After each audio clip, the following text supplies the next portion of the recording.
नाज़रीन, अवामी न्यूज़ में ख़बरनि जो सिलसिलो जारी है। इन वक्त असीं तव्हांखे खिपरो में ख़बर ॾींदा हलूं त खिपरो में चटपटा खाईंदड़नि जे लाइ ख़ुशख़बरी इहा आहे त हाणे अव्हां जे शहर खिपरो में अव्हां खे बहितरीन फास्ट फूड मिलंदा, जिते अव्हां ख़रीद करे सघो था पंहिंजे प्यारनि जे लाइ समोसा, बर्गर, बिरयानी, चांहि, roll, sandwich, finger chips, fruit chaat ऐं ॿिया खाधा जेके अव्हां खे खिपरो जे मेन चौक ते दीपक फास्ट फूड जे नाले सां शॉप ते मिलंदा। इन मौक़े ते खिपरो जे शहरनि जो चवणु आहे त असांजे शहर खिपरो में बहितरीन दुकान खुलियो जिते असांखे फास्ट मिलनि था, जंहिं जी खिपरो शहर जे शहरनि खे ज़रूरत हुई। में एक लजीज शॉप खुली है खाने की, उसके अंदर बहुत अच्छा खाना मिलता है।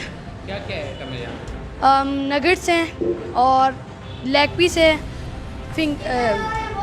चिकन रोल्स हैं और बर्गर हैं। और यहाँ पर बहुत सी चीज़ें मिल रही है, जैसे चिकन बिरयानी वगैरह, आलू फ्रंच चिप्स वगैरह, कटलेट्स, कोल्ड ड्रिंक ये वगैरह सब कुछ है इसमें। खुशी से शौक़ से खाते हैं हम लोग। घट को दुकान खुलंदा आहिनि, खिपरे में अक्सर करे ॾिठो वेंदो आहे, तमामु घटि आहिनि। हीअ जेको दुकान खुलियो आहे ताज़ो, तमामु बहितरीनु आहे। अहिड़े क़िस्म जी माना पहिरीं लेवल माना खिपरे में अहिड़े क़िस्म जी का बि फैसिलिटी कोन हुई फास्ट फूड जे हवाले सां, कोल्ड ड्रिंक जे हवाले सां। ऐं ख़ासि करे अॼु मूंखे इहा ख़ुशख़बरी मिली आहे त हिते पार्सल बि आहे।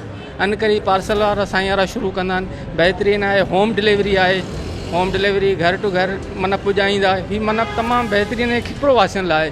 ऐं साफ़ु सुथिरो आहे, साफ़ु सुथिरो माहौल आहे, माना माहौल बि सुठो आहे, प्लस साफ़ु सुथिरो खाधो आहे। असांजे लाइ त माना ख़ुशनसीबी आहे।